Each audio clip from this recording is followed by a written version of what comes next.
क्षेत्र बचाव समितीची एक विशेष बैठक घेण्यात आली। महाराष्ट्र शासनाने कॉरिडॉर करायच्या हालचाली थोड्या वेगात चालू केलेल्या आहेत। उच्चाधिकार समिती, शिखर समिती या ठिकाणी मंजूर केलेला आहे। कलेक्टर साहेब सुद्धा या ठिकाणी हिंडू लागलेले आहेत।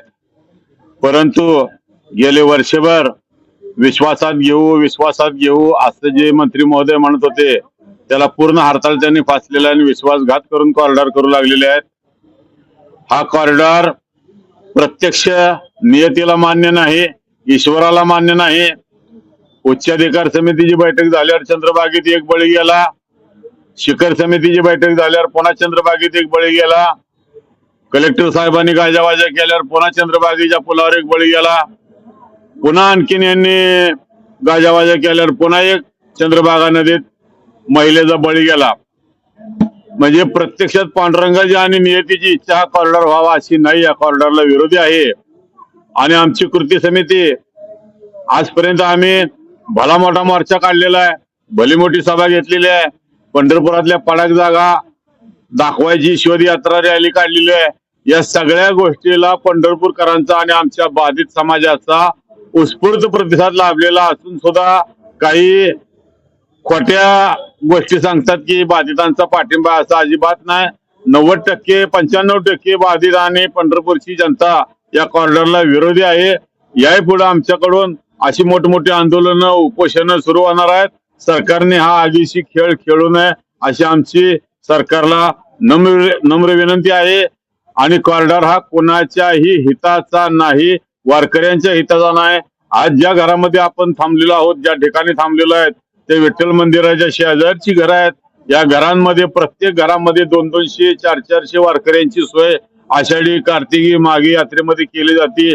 संपूर्ण कॉरिडॉर बाधित भागामध्ये 50,000 वारकऱ्यांची सोय होती आणि हे सगळं पाडून सरकार फक्त 2,500 वारकऱ्यांची सोय करणार आहे। हा अतिशय आंधळा कारभार आहे। या आंधळ्या कारभाराच्या विरोधात, कॉरिडॉरच्या विरोधात आमची कृती समिती शेवटल्या श्वासापर्यंत लढणार आहे आणि हे सरकारला जड जाणार आहे। तरी याचा विचार करून कॉरिडॉर रद्द करावा अशी आमची विनंती आहे।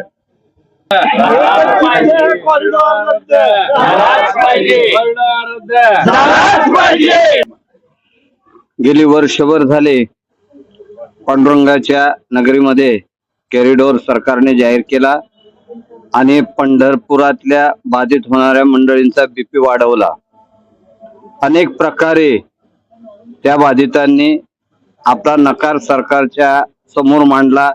काही वेळेला मोर्चे असेल, काही वेळेला निवेदन असतील, सभा असतील, परंतु त्याचा कुठलाही उपयोग न होता सरकारने तो निर्णय घेतला आणि परवा मुख्यमंत्र्यांनी जाहीर केलं आणि कॉरिडॉर होणार, आषाढी वारी झाल्यानंतर कामाला सुरुवात होणार असं जाहीर केलं। तर त्यासाठी आज सर्व बाधितांची या ठिकाणी एक मीटिंग घेण्यात आली आणि त्या मीटिंग मध्ये ठरलेलं आहे की आता एक लाक्षणिक उपोषण सर्व बाधितांच्या मार्फत, पंढरपुरातले जेवढे बाधित आहे सर्वांच्या मार्फत आम्ही करणार आहोत। आणि त्या लाक्षणिक उपोषणाचा जर उपयोग झाला नाही तर मग मात्र आमरण उपोषण आम्ही सर्व बाधित मंडळी करणार आहोत। अशा प्रकारचा निर्णय आजच्या या मीटिंग मध्ये झालेला आहे।